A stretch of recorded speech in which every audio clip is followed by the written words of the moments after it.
everybody coming out.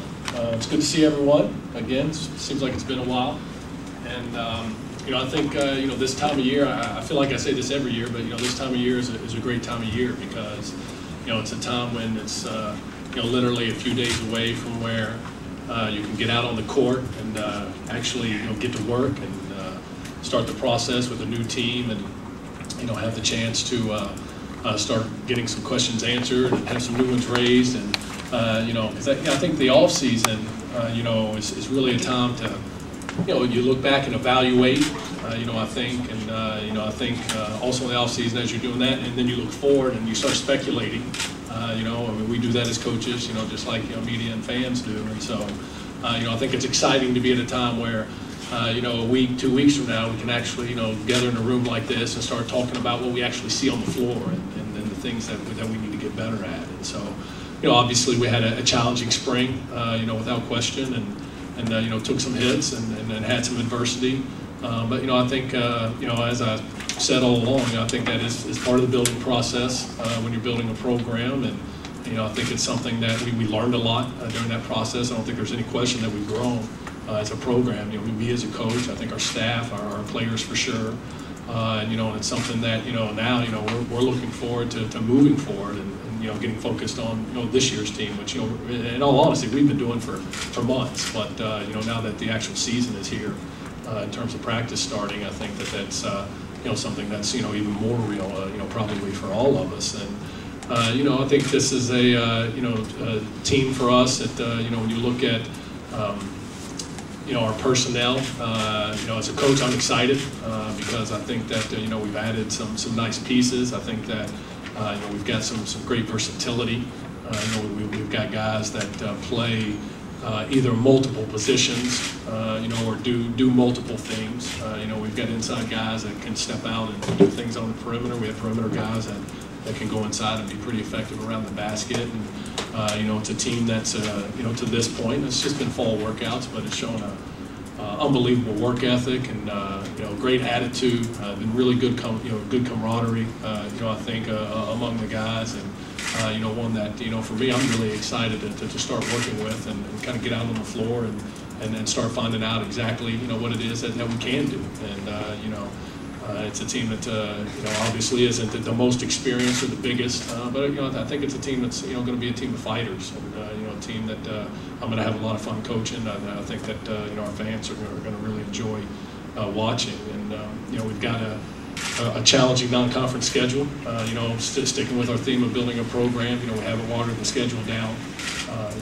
One of the things I heard when I first came here is we need some good non-conference games, and I think maybe I took that a little too literally when you look at our schedule this year. But one of the things that in addition to just the names that are on there, we've got a preseason top 5 team at home, and we've got a Big East team at home that's going to be on national television. I think that's good for South Carolina basketball.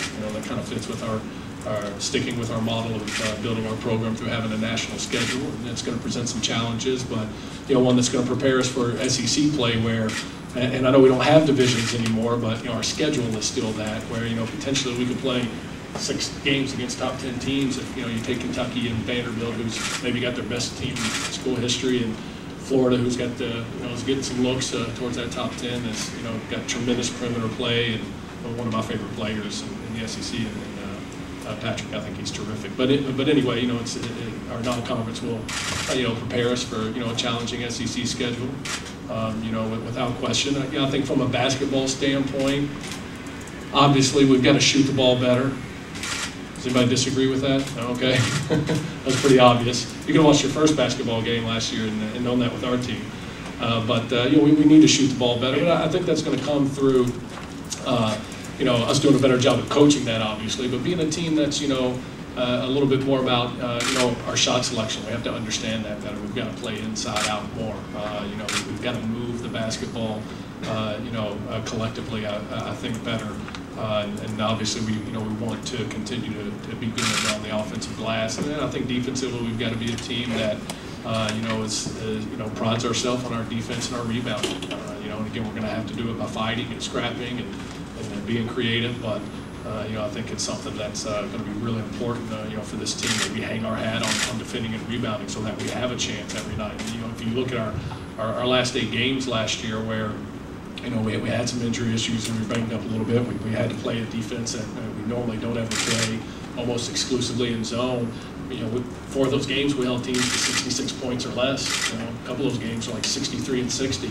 But when you're scoring 58, it makes it kind of hard to come out on top. And so, you know, I think that you know, our defensive rebounding is going to be something that's crucial. But obviously, we have to make strides, you know, offensively, and you know, hopefully, you know, again with our personnel, you know, every new player is a good shooter. 2 of which are outstanding, Damian Leonard and Brent Williams. You know, they're terrific shooters, and you know, Anthony Gills had that rare 6'8" guy that is, you know, just a basketball player. He's extremely skilled. He's got a high basketball IQ.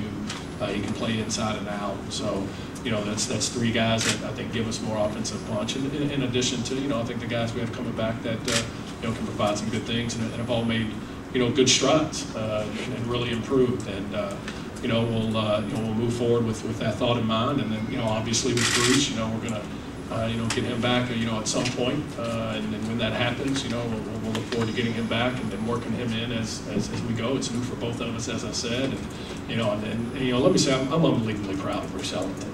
I mean, I think the job that he's doing is outstanding, and you know, I think it's really challenging and difficult to do that. And you know, nobody's cheering harder for that kid, except for maybe his mom Gwen and his brother Ashley, than I am. I did tease him a little bit in a text and tell him, you know, it took him long enough to score when he got his touchdown on Saturday. But you know, we're excited for him, and we're pulling for him, and we're pulling for football and you know, their team and their progress. And you know, we'll look forward to getting him back, you know, whenever that is, and working him in as he goes. And like I said, you know, we don't know what that's going to look like, but you know, we'll do what we've always done: stick with our guys and continue to try to move forward and make strides. But you know, again, ultimately, you know, it's great to be in here talking to you all, because that means that practice is right around the corner, and you know, we're going to get to start playing some basketball. And you know, I don't know about you guys, but I think it would be great to start talking about this year's team, and let's all move forward together. I think for me that would be great. So you know, it's an exciting time from that standpoint.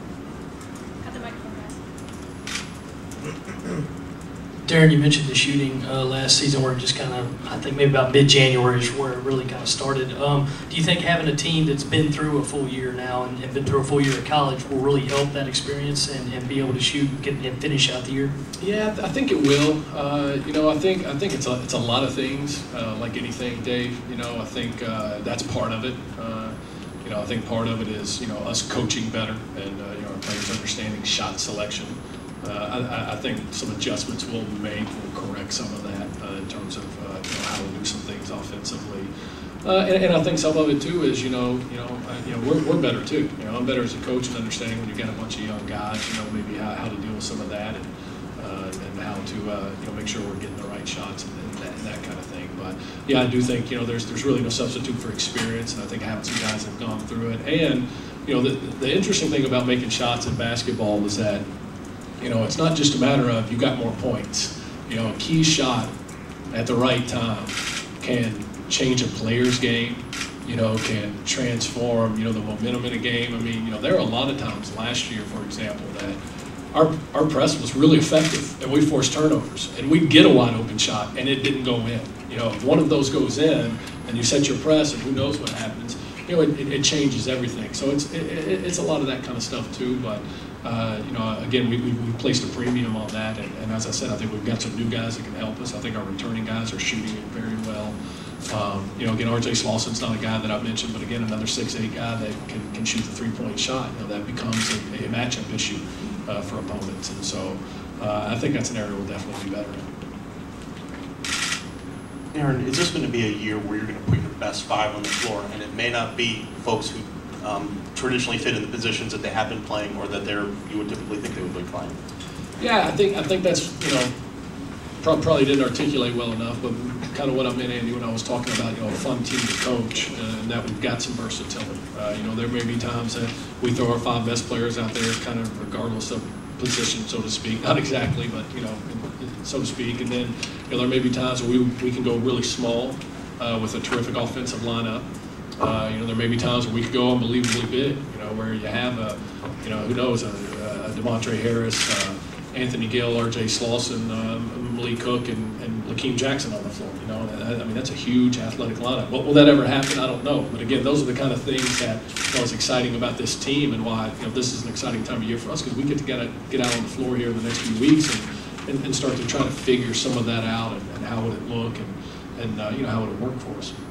Coach, is there anything involving your system, your plays and sets that you're going to change this year? When you said you evaluated, did you see anything in your system that you think needed some major change?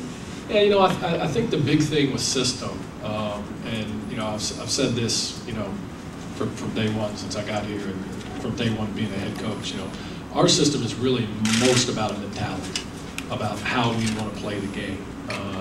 I think, every year we run some different plays. Every year we tweak some defensive things.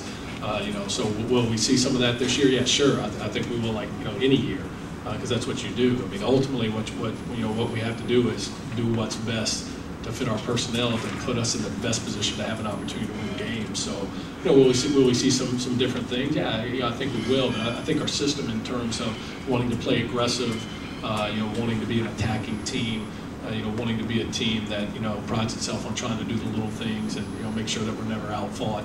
I don't think that changes.